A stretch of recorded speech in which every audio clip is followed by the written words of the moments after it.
Hi everyone, welcome to episode 27 of the StartupPlaybook Podcast.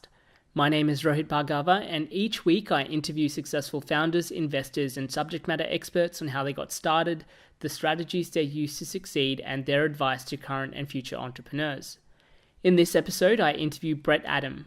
Brett is the Managing Director, Australia New Zealand, and VP of Engineering at Zendesk.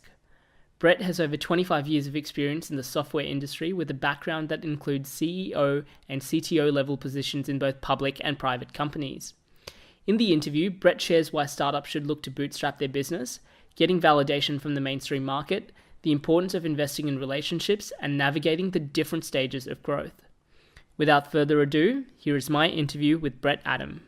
Hi Brett, welcome to the Startup Playbook Podcast, and thanks for taking the time to be here today. Sure, happy to. Thanks for the opportunity. So for those people that maybe aren't as familiar with you or your background, can you share a little bit about your story and what got you here today? Oh, sure. I'll try and keep it brief. So I'm a software engineer, technologist. Started writing code when I was 7, actually, and it was always what I knew I wanted to do. Back in '89, I started a software company here in Melbourne with a couple of other guys, and back then people didn't know what a startup was. They thought we were kind of nuts. They basically decided we just created jobs for ourselves, and to be fair, for the first couple of years, that's exactly what it was. But by '96, we had enough product that we developed that we were selling in the US through distribution partners that I moved to Silicon Valley. So I spent 20 years in the US from '96 until basically April last year when I came back to Melbourne, which is home. And in that time, I did a couple of my own startups, did a couple of public company sort of roles, both CTO and head of engineering. Ended up working for another bunch of private startups, including a company that was backed by Kleiner Perkins, one of Silicon Valley's top tier venture capitalists, or at least they were until Mark Andreessen and co took over. They probably won't appreciate that comment. And then I moved to the East Coast of the United States and spent 10 years there. So yeah, I've had quite the journey in terms of technology startups. Before joining Zendesk 18 months ago, I was part of a very large tech company, so I've also seen, if you will, the other side of the fence in terms of what things look like when you're part of a $4 billion revenue, 14,000 person technology company, and it's very, very different at that end of the spectrum. So yeah, I've sort of had an experience now across the whole growth spectrum. Zendesk is about 1,600 people globally. Here in Melbourne, we're sort of north of 100 now, and so it still feels kind of small here in Melbourne, but we've got a much larger organisation we're part of, and we're growing at a crazy pace. So a lot of interesting experience the last 18 months in particular around, what does it mean to be in a high growth technology company. So sure. Yeah, that's kind of where I come from, but these days my role is head of engineering for Australia and New Zealand, and managing director for Zendesk here in the Australia and New Zealand region as well. Going back to the start, and you mentioned that back when you first started, no one really knew what a startup was, and the environment is very different to what it's like today. Yeah, absolutely. Coming back to Melbourne after basically 20 years of absence, it was refreshing to see, wow, there's a startup community, Startup Vic, there's all this stuff going on. It was really good to, just see that there's a network that's emerged here. In fact, frankly, the last 3.5 years before returning, I was living in Boston. And Boston has a pretty active meetup community. I mean, you've got a lot of tech in Boston. But the number of meetups, for example, that appear to be going on here in Melbourne, I think, my impression certainly is it's well in excess of the Boston activity. So I'm not quite sure why that is, but there seems to be a real interest in this sort of topic space. There's a real hunger for sharing and knowledge and a lot of activity. So yeah, it was great to come back to Melbourne and find that it was really active and, really a happening kind of place, and that, yeah, everybody knows what startups are now. In fact, it's almost like there's maybe too much emphasis on startups.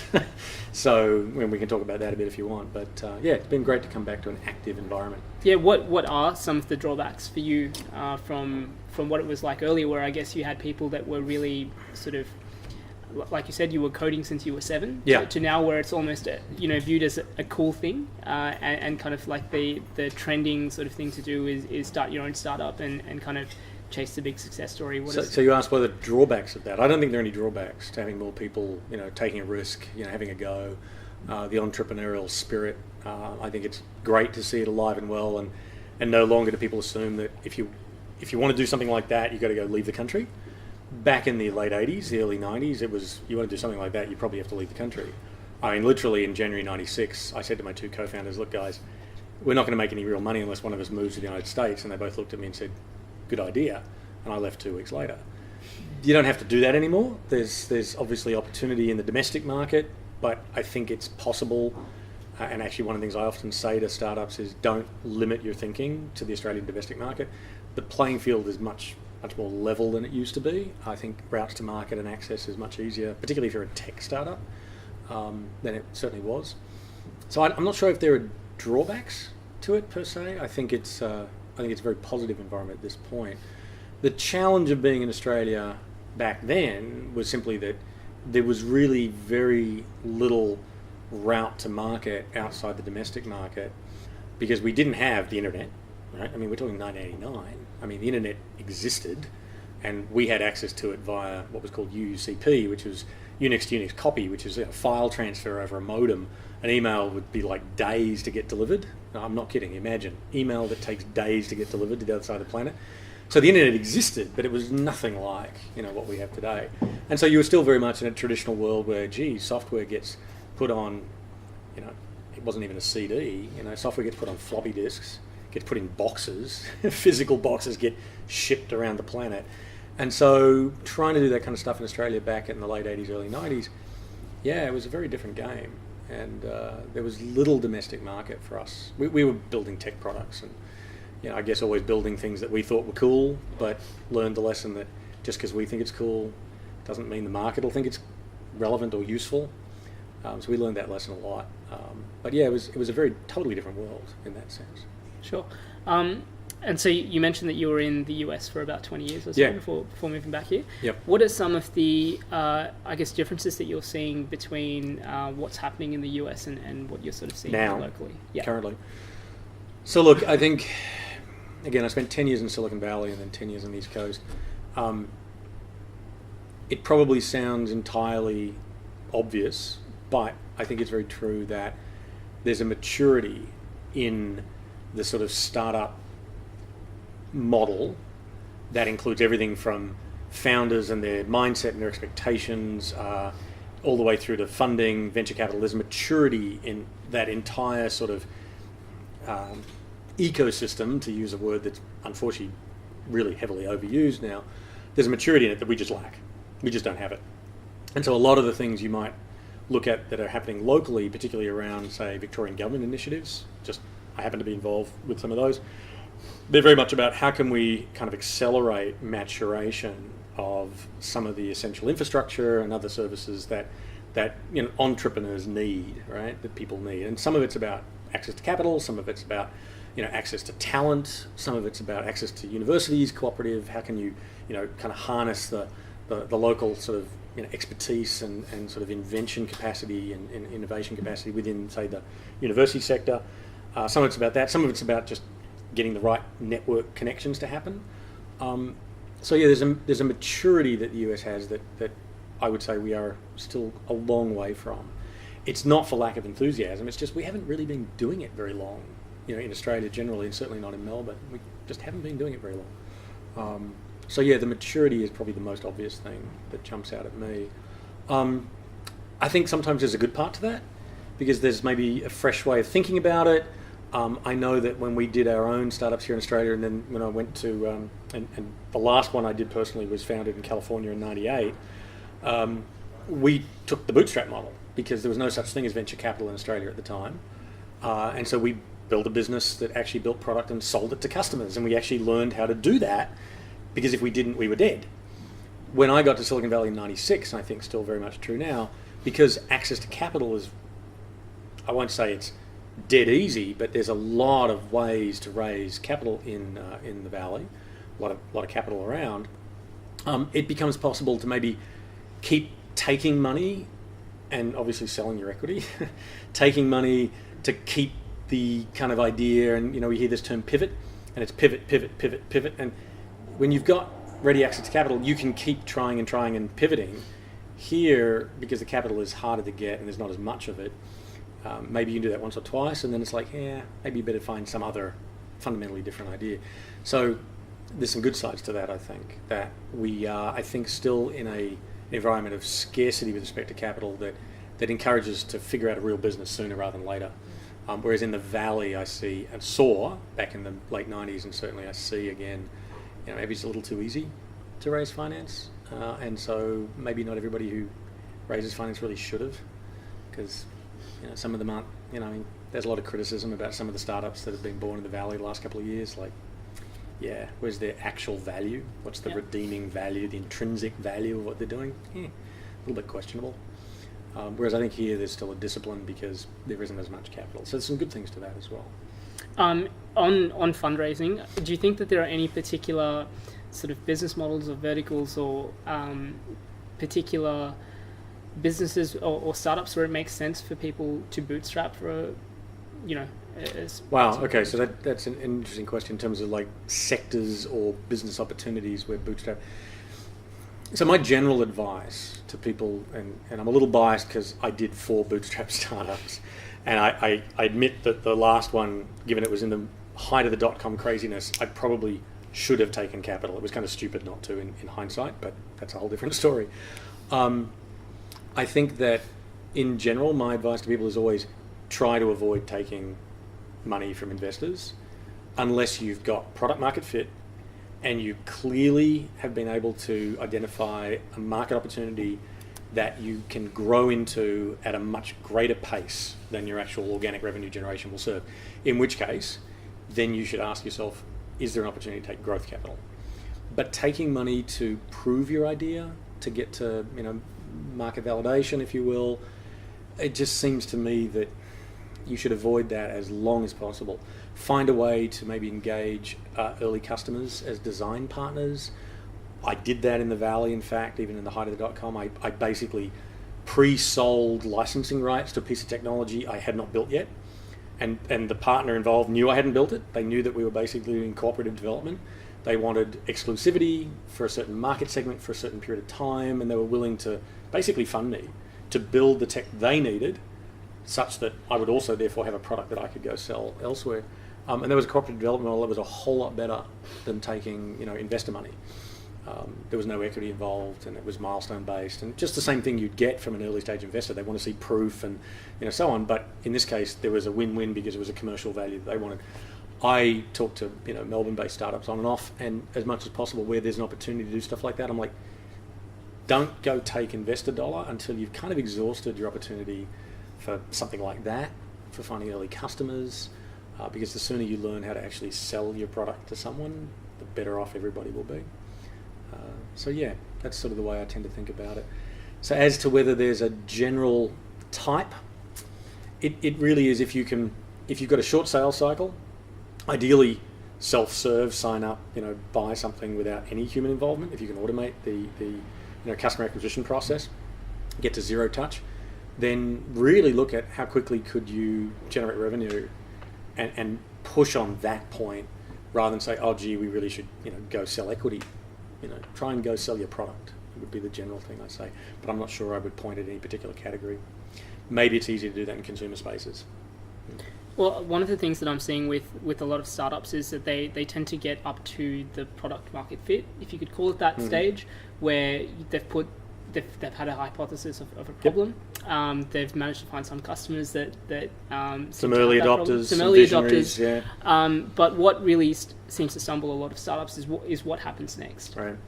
Do you have any thoughts or insights on how sort of startups can take that sort of early traction of working with the early adopters and build on that? Yeah. So in this discussion about early adopter kind of visionary buyers, I can't but refer people back to Geoffrey Moore's classic work, Crossing the Chasm, which admittedly was published, I think, sometime in the late 80s. But if you haven't read it and you're a startup, you should, because in essence what he does is he talks about the buying behaviors of markets. And this concept we have of early adopter, that's a term that we all sort of throw around, but what Moore points out is that there's a psychographic difference in terms of the early adopter visionary type buyers, which are 2 slightly distinct subgroups, from the early mainstream and certain majority buyers. And his real point is the early mainstream majority don't trust the early adopters and the visionaries. So the chasm he refers to is you get some success with the early market, the early visionary adopter, because they tend to look for disruptive innovation because they're visionaries, right? They want to do it differently, they want to get some competitive advantage, and they've got a risk appetite for it. The problem is that success with them does not then immediately say, now we're ready to sell to the mainstream, because the mainstream buyer doesn't trust the early adopter. They're like, oh yeah, they're the cowboys. Yeah, good for them, not good for us. And the mainstream markets tend to wait for other mainstream buyers to buy your product or service and then go, oh, okay, so I guess it is suitable for me. And all the value chain I need in terms of aftermarket service or partnerships, or you're big enough and credible enough, for me to trust that you'll be in business in 4 years' time or whatever it might be. The majority mainstream market looks for all of those other parts of the value chain, which the early adopter is like, no, screw that, I can assemble that myself. I'm happy to take those risks. So my advice to startups who have had some early market success is be very, very careful. Don't believe that success with the early adopter is immediately proof that you're going to start ramping revenue and get that classic hockey stick that everybody talks about. It typically doesn't work that way. And if you haven't read Crossing the Chasm, read it. When I sold my last startup in late 2000 in Silicon Valley to a public company there, I took on a VP of product strategy role, post-acquisition.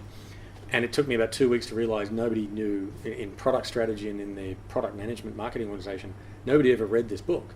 So I went to Amazon and I bought 30 copies and I just started handing them out and said, please read some of this so that I can have a conversation with you where I don't feel like I'm starting from first principles.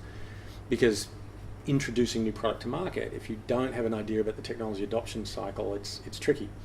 Now, consumer markets change that. Since Moore wrote the work, there's been a huge shift in terms of consumers, and we've all got, well, those of us who live in cities have iPhones and Android devices, smartphones. It's not true in rural parts of the country, certainly. And so we've all now got a different assumption about access to technology and a willingness to adopt. And it's true, there has been a general, more adoptive stance taken certainly by consumers around certain classes of service delivered through smartphones. But in general, I'd warn startups about thinking that proof with the early adopters immediately leads to revenue growth. In fact, depending on what you're doing, one of the failure modes of startups that I've seen and I've experienced is where you get some success with the visionaries and you suddenly find, yeah, I've sold this early visionary adopter on my product, and maybe you're doing a two-sided marketplace. I'll pick on an example I heard earlier here tonight before we started talking. And you got some early success. And the challenge is, yeah, but to close that visionary's business and to actually solve their business problem, you had to do a bunch of custom work. You had to kind of take your core product or service and you had to add some extra stuff around it to fit their need. The problem is that's not scalable, right? And the visionary, almost by definition, is they've got a vision, and visions, to be interesting, need to be unique. Because if everybody has the same vision, well, then it's not particularly visionary, right? And so the problem is if you end up selling, let's say, 6, 7, or 10 unique visionary solutions using your, quote, platform, and everybody wants to be a platform, then suddenly what you've built is more of a service business where you're doing custom work. That doesn't scale. So one of the traps startups can fall into is that they spend all their available human capital and possibly their actual cash on solving 6 unique visions while they're learning about product market fit, and then they're like, gee, but none of them are repeatable. None of them scale to the mainstream market, not just for the reasons I previously mentioned, and then they sort of fall into this valley of despair where, geez, we're running out of gas and we haven't really found product market fit. If we're honest with ourselves, we got carried away with 6 visionary solutions, which are great, but unless we want to just be a custom sort of technology shop, that's not a viable business. So that failure pattern has repeated itself many times. And it's a bit of a trap of being successful with the visionaries because it doesn't immediately translate to being successful with the mainstream. And I've lived it and I've experienced it and I've watched it, and it's been written about. There's been plenty of stuff written about that failure mode. Sure. Apart from having something where you're not creating a customized solution for all of your early adopters, are there any other things that can show you that you're not just selling to the early adopters and you're starting to move into some more of the... Right, so the question is, how do you know when you've actually got a beachhead in a more mainstream buying segment? Yeah, it's a great question. Firstly, I think you'll find that sales gets both harder and easier at the same time. It's harder because you're still trying to convince the buyer that what you have is going to work for them, doesn't need customization. You've got to the point where you've got something repeatable, and it's easier from the point of view that, like, yes, you can solve my problem. It's harder because, at least to start with, because you got to get the trust, right? You've got the proof points, and this is where case studies become just absolutely critical, because the way I think of a market is that a market is a group of people who have basically the same problem and who talk to each other, right? They reference each other, they trust each other, and like, if it worked for you, it'll probably work for me. That's a market. The classic example is, a counterexample is, oscilloscopes. Oscilloscope's a piece of equipment, right? Electronics does, displays sort of frequency information around electronic signals. If you think about it, oscilloscopes are used by electronics hardware engineers when they're building hardware. Oscilloscopes are also used in hospitals, right? There's not one oscilloscope market. Hospitals and electronics engineers are completely different markets. They happen to use the same core technologies, but when you think about the way it's packaged for a hospital, it's very different to the way it's packaged, and the problem it's solving for the hospital is very different to the problem it's solving in hardware engineering. And put simply, when some purchasing officer in a hospital is just trying to decide which oscilloscope vendor they're going to buy the product from, they don't ask their buddy, the hardware engineer, hey, what do you think the best oscilloscope is? They just don't. There's no market reference across those two markets. So it gets harder because you're trying to crack the market, and you've got to get those proof points, and you've got to work really hard for that. But then it should get easier, because now each sale is looking self-similar, and you're getting reference power across those customers. That's, to me, an indication that, yeah, you're into the mainstream market. You're starting to get into that early mainstream buyer. Those should be the signals. If it's still that every sale is hard to solve the problem and you've got to customize, then I'm like, yeah, either you aren't actually selling to an early mainstream buyer, you're still selling to a visionary, and you just sort of, or you don't have enough of a solution, right? You don't have what we call the whole product. You've just got a piece of the puzzle, and you haven't yet assembled the partnerships you need. You haven't figured out, the other pieces around your product that are critical to solving the business problem. Then you're still sort of, trying to prove, what solution can you bring to market. Sure. Yeah. Does that make sense? Yeah, absolutely. You mentioned that case studies are a really important way of showing. For mainstream buyers, they're always like, I need to see a story, somebody who looks just like me, who's solved the same kind of problem I've got using your stuff, and that's powerful, right? Again, for a lot of early stage startups, it's almost like a chicken and egg thing. Of course it is. So that's what I mean. It gets harder, right, to crack that segment. Sure. Do you have any tips or suggestions on how a startup can get those first few wins under their belt to get those cases? Yeah. So how you get the first sort of mainstream success stories? You really do need to understand the buyer's pain. And there's an old line I heard in the Valley out of the mouth of some VC. I think it was a guy from Mayfield Fund at the time. Can't remember his name, but he said, "Look, are you a vitamin or a painkiller?"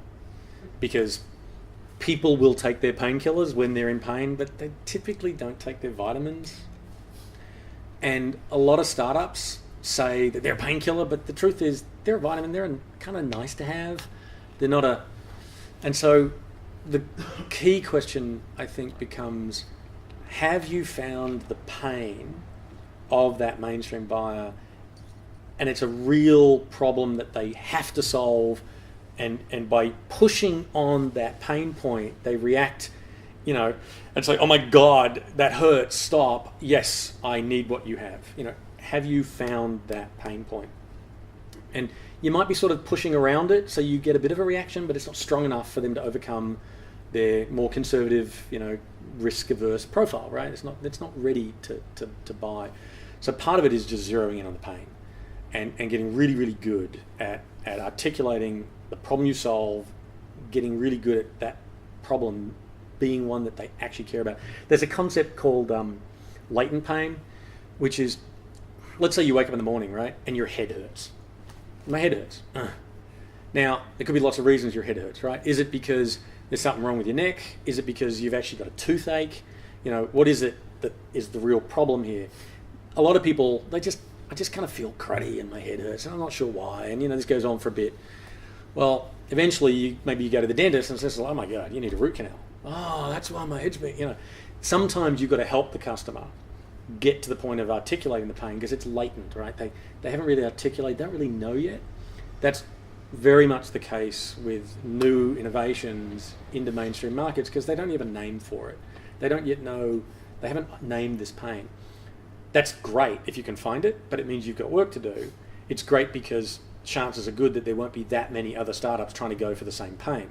Once the pain becomes well known, then lots of people sort of realize, oh, there's a market opportunity, and then you've got lots of competition. So, yeah, that's a little bit of the flocking behavior around if everybody thinks there's a problem, either there really is, or maybe we've all just been, reading TechCrunch and, those things too much, and we've all gotten fooled into thinking there's a problem and there really isn't one. That also happens. So be careful of the Me Too bandwagon thing.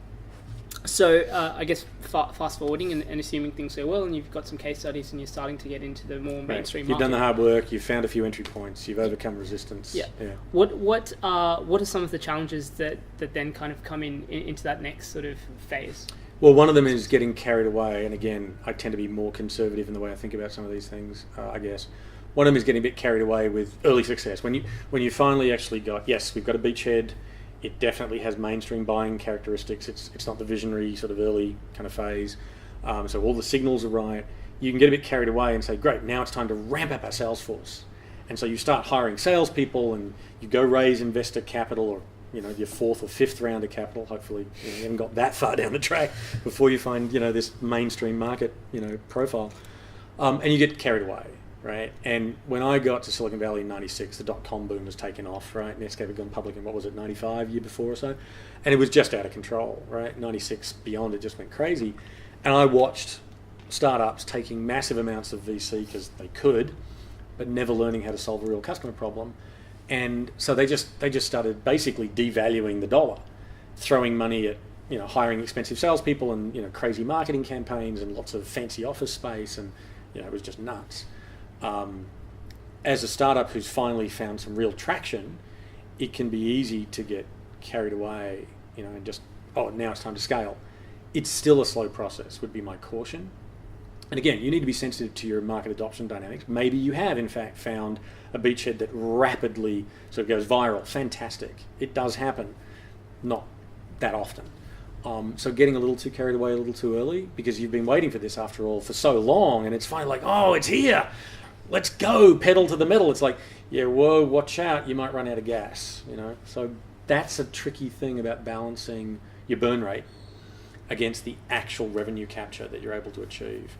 And I'm currently sort of mentoring, I guess, would be the way to put it, an interesting company actually who's in Berkeley, California, strangely. And they've just gone through this where they thought they'd found a fit, got a little carried away with the sales side, burned through too much of their capital. They've had to sort of take a big step back. They've had to let people go. They're kind of trying to figure out how to finesse their story. I keep telling them, reduce your sales cost, find a way to get your product to the customer that doesn't cost as much human effort. But yeah, you can get carried away at that point. That's one of the pitfalls, I think, there. Yeah. Do you have any tips or strategies on hiring and hiring the right people? Yeah, so what we're talking about so far is still what I would call still very early stage companies, and it's, in my experience, been critical to have co-founders who are committed. And I talked to a bunch of startups in Melbourne, and I often hear variants of the story of like, yeah, my co-founders decided after a year that their heart's just not in it, and they've decided to go do something else. And well, what do you do, right? I got lucky. I did a series of 4 startups with the same 2 co-founders over the course of, in the end, from 89 through 2000 when we sold it. So it was more than 11 years. That was lucky, right? We just really liked working together. We built a working partnership. 3 of us, there was always an odd person out, so you could never have a tiebreaker. I actually tell founders that I meet, try and make sure there's 3 of you if possible, not just two of you, because two of you can end up in a stalemate and then one says screw this and leaves. I got lucky in some sense. We had a lot of battles together, and the team came together really well. But yeah, the challenge around hiring, I think, starts with the founders. I also meet a lot of startups here in Melbourne who have business ideas but no technology sort of skills, and yet to make their idea work, they need tech, they need an app, they need everything that comes with an app, all the back end, the invisible stuff, the rest of the iceberg. And I encounter these folks who are like, oh yeah, we're just going to hire some contract engineers and build our app. I'm like, and then what? Like, you build the app and you get some early feedback. Let's say you do find a successful problem, go after and solve. You need some technical leadership, because a prototype. Sorry, the first app you build is a prototype. Prototype's not going to carry the business. So I think hiring starts with the founders. Beyond that, I've always advocated that whoever you get into your team, you need to give them a piece of the action. I would much prefer to have employees with equity in the company than I would to take what I would call dumb money from investors who don't add any value other than, well, here's some money, and then they expect a return at some point, right? I would much prefer to say, no, I don't want investor capital, but I will happily take sweat equity. I will give my early employees decent chunk of the action and rise to the challenge. And because I can't pay them maybe as much as they could get somewhere else, so they're taking a risk, they're trading income for that. I would much prefer to do that in every instance, so that my core team are all truly engaged and are committed and there because they want to be, and they're bought into the idea that there's something here that we could all share in, right? I'm much more of that mindset. Beyond that core phase, there's a guy called Joel Spolsky. He founded a company called a product called Fogbugs. I can't remember the name of the company now. He used to write a blog, Joel, on software. He put out a little tiny black book on how to hire, particularly software engineers, and it basically boils down to smart and gets things done.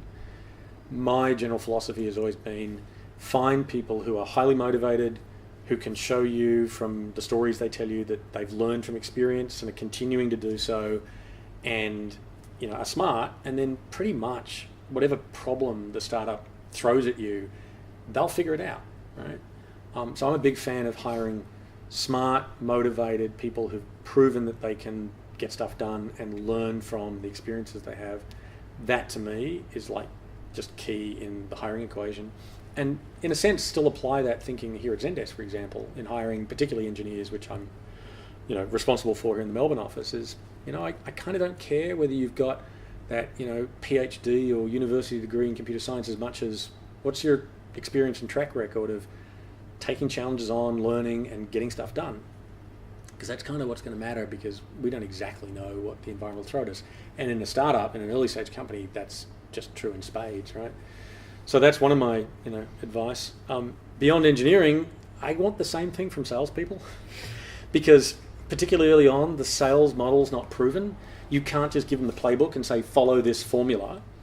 Sometime later in a company's growth phase, you can do that. But in the early stages, you haven't figured out the playbook, and you need salespeople who are gonna figure out the playbook. And yeah, that's a different breed in my experience. That's a different personality profile, if you will, in the sales domain as much as it is in engineering, right? And I think that applies.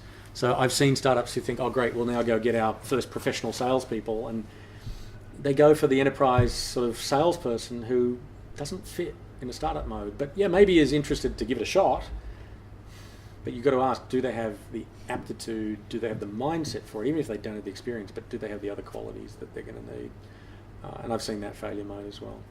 Speaking of qualities, I mean, obviously you mentioned Zendesk is now up to, is it 1,600, 1,800? Globally, our official numbers, I think, as of last quarter, we're more than 1,600 people now globally. Sure. Yeah. I mean, as you move further and further away from building a team outside of just the core team or the founders who have that initial vision. Well, we're way beyond it, obviously. Yeah, obviously. But how do you, as you're onboarding new people into the business each week, each month, how do you get them to buy into what that vision is? That's a great question.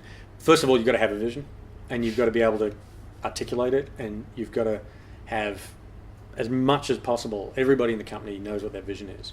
And right now, the Zendesk vision in one aspect is that we have publicly announced, and we've told all our employees, that we are on the road to becoming $1 billion revenue by 2020, which is a big ask, right? And everybody says, how are you going to do that? Well, that's the vision, and now we're all engaged in figuring out how to make that happen, right? Now, there are a lot of other parts of the Zendesk vision in terms of, really changing the way businesses and customers interact with each other. Relationships are complicated, right? How do you facilitate businesses in particular having better relationships with their customers? So we've got a whole lot of vision around that. That's another huge part of the vision, right? We're trying to change the entire landscape of customer relationship. But financially, concretely, we put this statement out there, we want to be $1 billion in revenue by 2020. That's a big target, big, hairy, audacious goal, as they call it. So one part of it is just everybody needs to know what that vision is. Everybody needs to know what the next layer down from that vision is. And then you need to be constantly engaged, I think, in the dialogue around how are you going to achieve that? And what's the next year look like? What's the next quarter look like? What are the milestones along the road? And as things unfold and, things like Donald Trump get elected in the United States, and who knows, as the environment around you changes, sometimes unexpectedly, what do you do? How do you adapt? There's all the implications that come from that, which is back to my point about people who are able to kind of engage and be smart and, okay, I haven't seen this before. What do we do about this? Still pursuing our vision, etc. So part of it is making sure that vision is well understood and articulated. And when we onboard employees into Zendesk, we actually invest most of a week shortly after they start, where we put them through an onboarding program, and we teach them about the company history. We talk about operational stuff. We talk at high levels about how our product kind of works. We do product demos, and we do this in a group setting. And so they're a kind of a cohort, and they can all learn from each other. You're all I won't say the class of November, but there's a kind of a community of folks who then know that they're all new together and they're all from different disciplines. We bring them all together and we do this. And traditionally, we used to do it by flying them all to San Francisco. Now we do that here in Melbourne. We do it for the APAC region here in Melbourne on a monthly basis for all the new hires every month. So we invest in it. We invest in the tools, we invest in the time.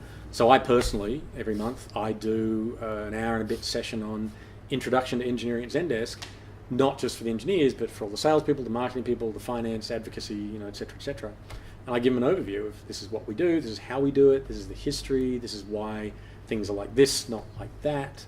And I do that personally. So I think it's important to have the leadership in your business doing the onboarding of employees, right? Rather than just assuming that, somebody who's, maybe a line manager who maybe has been with the company themselves only a couple of months is going to be able to onboard all the new employees. Like, if you do that, you start to find lots of versions of the vision and lots of versions of things, and then everybody gets a bit confused. I think it's still important to have your senior leadership doing the onboarding and helping be there to support those employees as they come on. Sure. Stuff like that. And you touched on relationships as well. No, sure. And obviously relationships, whether it's with customers or clients or whoever it is really important. Do you, again, have any, from your experience, any kind of insights or tips that you can share on how startups can start building those effective relationships, whether it's B2B or B2C? So my own experience building startups, I'll sort of tell the story in maybe a negative way. For some reason I tend to do that a lot. So when I was the founder and CEO of Verve, which was the last startup that I built with some folks, and we started in California, but the engineering was all here still in Melbourne. We were in Silicon Valley, based in San Francisco. My VP of sales that I hired at Verve, Manuel Ramirez, he took me aside a couple of months in and said, Brett, I'm really sorry, but I'm not going to take you on sales calls anymore. Now, I'm the CEO, and he didn't want to take me on sales calls. And I'm like, well, why not? And he said, well, here's the problem. You're an engineer. You know the product so well that after the prospective customer meets you, they don't want to talk to anybody else. They just want to talk to you. And he said, that's a problem, because when I'm trying to then negotiate the deal, they don't want to talk to me. They just want to talk to you because you're also the CEO. He said, so you're going to have to stop coming on sales calls. I'm like, but I love doing that. So the reason I'm telling that story is that what I loved doing was building that relationship with the prospective customer. And because I love telling the story, I love talking about the product, I could demo the product, I could answer any question they had about the product, technical all the way up and down. I was very, very credible, right? Building those relationships, particularly with those early customers in the mainstream, a lot of it's about credibility. So using your founding team, right? Using your senior team, using, the new engineer who started but has really just gets it, using the people that are going to be really credible with the customer. That's part of the game, is being credible, right? And so one of the pieces of advice I guess I would give startups is, don't be afraid to use your senior team and your senior people, because most people say, of course, we'll use the founders, but be aware that it can be a bit of a double-edged sword.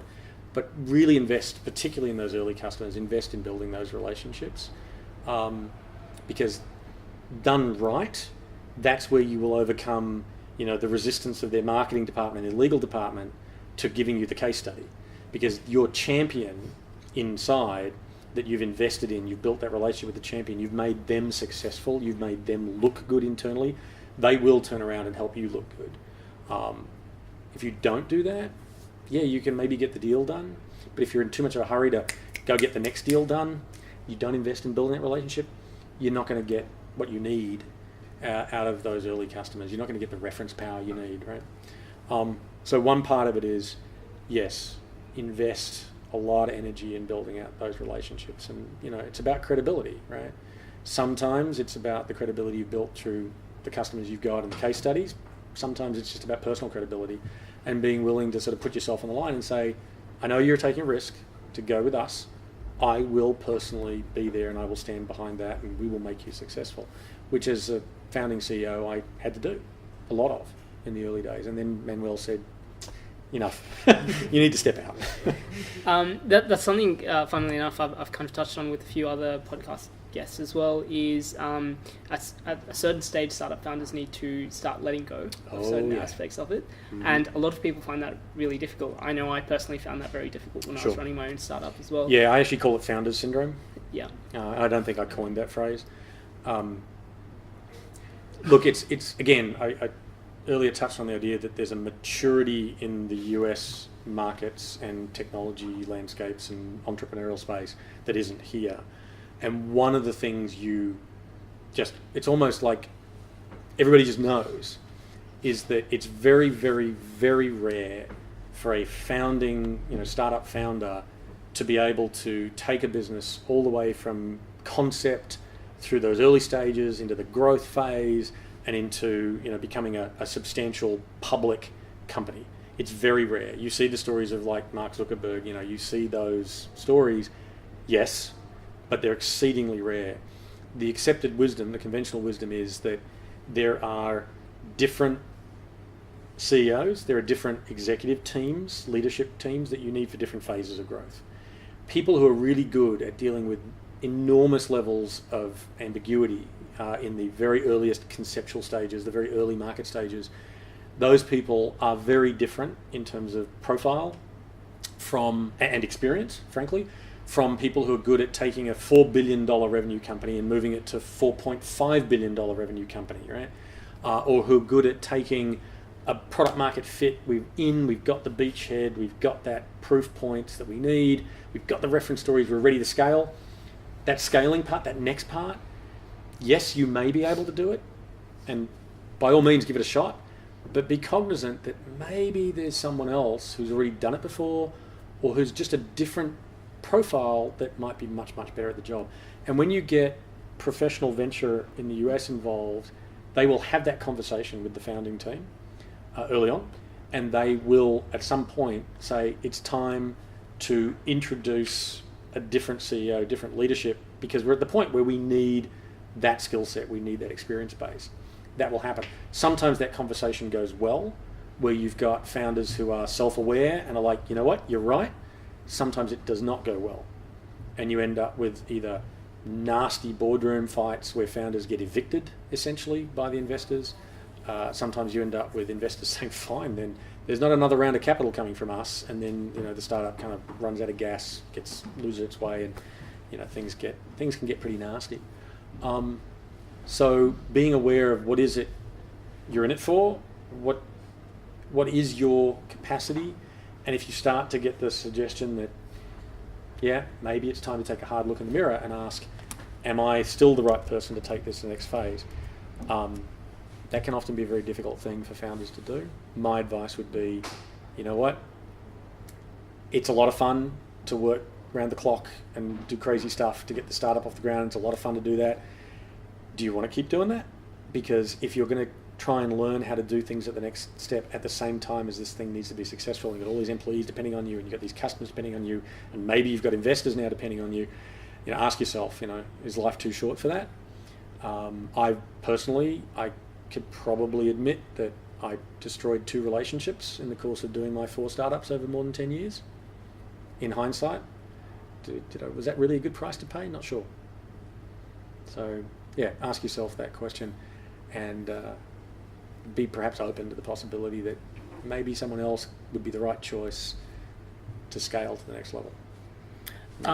Flipping that on its head a little bit, is there a way that people themselves can be more self-aware about at what stage they are the most capable? Oh, wow. That's a really interesting question. How to become more self-aware? I don't actually have a really good answer to that one. I think being willing to check your ego at the door and really listen, asking for feedback constantly, and again, really listening to it, maybe is the beginning of that process. I'll acknowledge that when I was in my 20s doing these startups, I probably had just enough arrogance to be willing to give it a shot, because you need a bit of that, right? To say, I think there's a better answer to this. I think we can do something fundamentally better than everybody else. You need a little bit of that, kind of confidence and sometimes arrogance with it. But as I've gotten older and sort of been around the block and kind of had my fingers burned off, it's kind of like, I now look at the org chart as being this way. I'm at the bottom of the pyramid. Like trees grow from the trunk, right?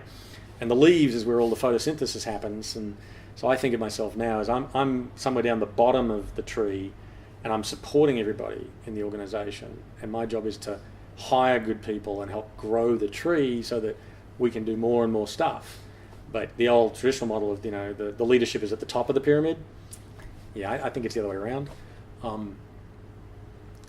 Being willing to be more in that servant leadership model. At some point, you're serving your employees, you're serving your customers, you're serving your investors, and being sort of willing to say, my job is actually to serve all those constituents and make this as successful as we can be, as opposed to, me. It's that whole thing about shifting from me to we as part of it as well. But I don't have any magic formulas for how to become more self-aware other than just invite feedback and be willing to listen to it. Sometimes you won't like it. You mentioned earlier that you're involved with a few initiatives with the Victorian government. So you're on the you're advisory member of the Victorian Government Innovation Expert. That's what they call it, the Innovation Expert Panel. Yeah. As considering your roles and the experience that you've had, what would you like to see more of in Victoria or the ecosystem? I know you don't like that word, but... Well, it's not that I don't like it, it's just that we throw it around a lot, and, like a lot of those things, it sort of loses some of its meaning, perhaps its original intent, the way it was used. But it's okay, it works, right? Well, we literally just had an IEP meeting this morning, so I spent 3.5 hours this morning with a group of people, a bunch of government people, talking about some of the challenges that are right now on the table in Victoria.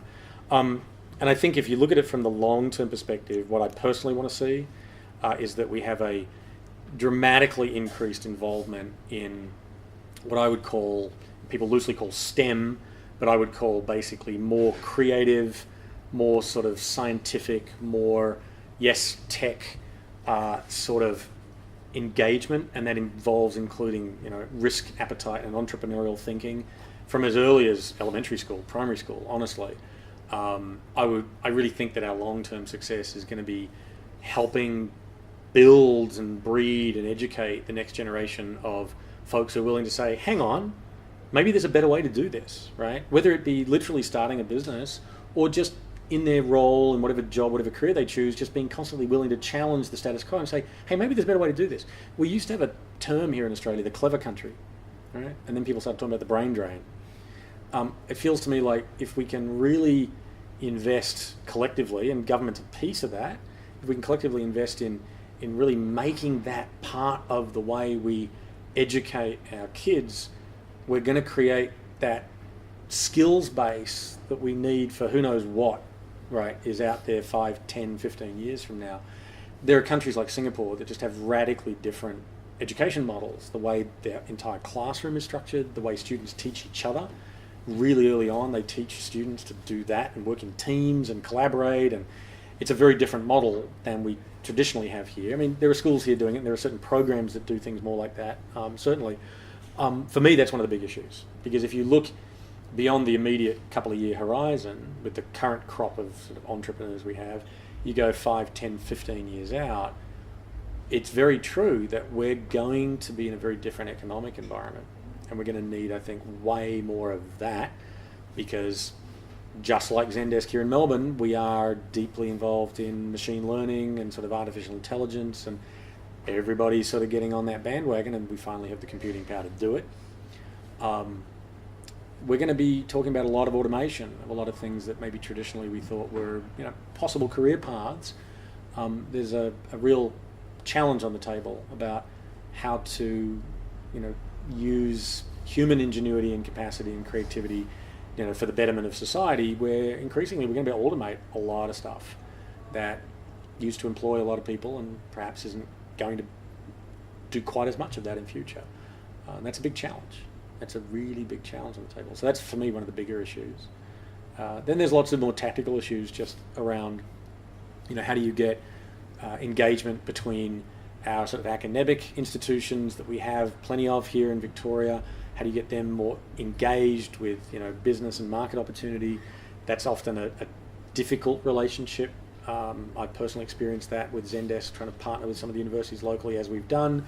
You sometimes just end up spending way too much time talking to the legal department about the agreement that you need in order to give them money to fund some cooperative research. It's like, can't we just open source everything and just move on?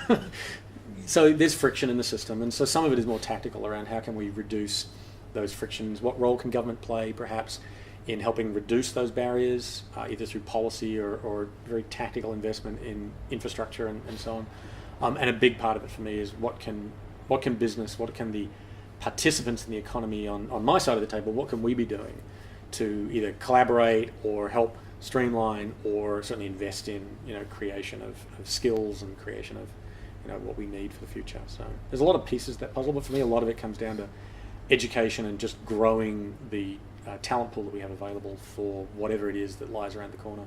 Cool. And for those people listening, what is the best way for them to find out more, get in touch, follow you or Zendesk? Personally, my Twitter handle, I occasionally use it. It's true I'm not a huge Twitter user, but that's, BPJ Adam. I'm on LinkedIn, etc., all the obvious things. To get in touch through Zendesk, we have a variety of sort of self-serve sign up if you want to try the product, if that's your interest. But if you want to just reach out to me, I'm just, badam at zendesk.com. And one of the things we actively are involved in is trying to help support the local ecosystem around tech and entrepreneurship. So, one of the things we do, we have this event space, fit about 120 people seated. We make that available for, the community for relevant events. I'd also like to kind of reach out to anybody who might listen who also has an interest in what we call corporate social responsibility. If you really care about investing in, helping build the local community and help strengthen aspects of just the local environment in which you operate. We do a lot of stuff with Street, for example, an organization that helps, helps teach kids culinary and other skills so they can go get jobs in that industry and possibly start their own businesses in the catering world. We do work with Purple Lion, which is an autism sort of focused resource group helping parents and kids who have those challenges. We do all that sort of stuff too, and I'd love to have more involvement with others in the community who want to pull together and help out in those ways. So yeah, you can get in touch with me personally, badam at zendesk.com, for even those topics as well, and see what we can do together. Perfect. I'll make sure all of those links are in the show notes, as well as Crossing the Chasm. Yeah, Geoffrey Moore's work, Crossing the Chasm, plus then a series of books he wrote after that about different phases of the technology adoption. For me, they are still very, very relevant. Yes, risk profiles have changed. Consumerization of technology has made a pretty big impact in some of that stuff. But I do still think there's some fundamentals there that anybody trying to do a disruptive, innovative startup needs to understand, I think, still some of those basics, because I just don't think the psychographics of buying behaviour has actually changed that much. Perfect. Brett, thank you so much for your time and for sharing your insights and your experience today. It's been fantastic. Hope it was interesting.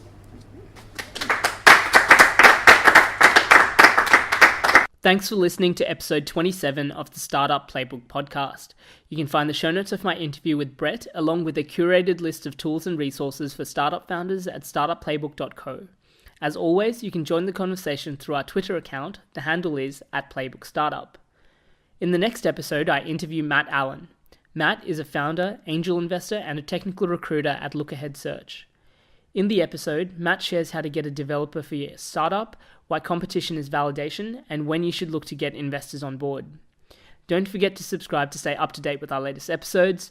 Thank you for listening, and I'll see you at episode 28 next week.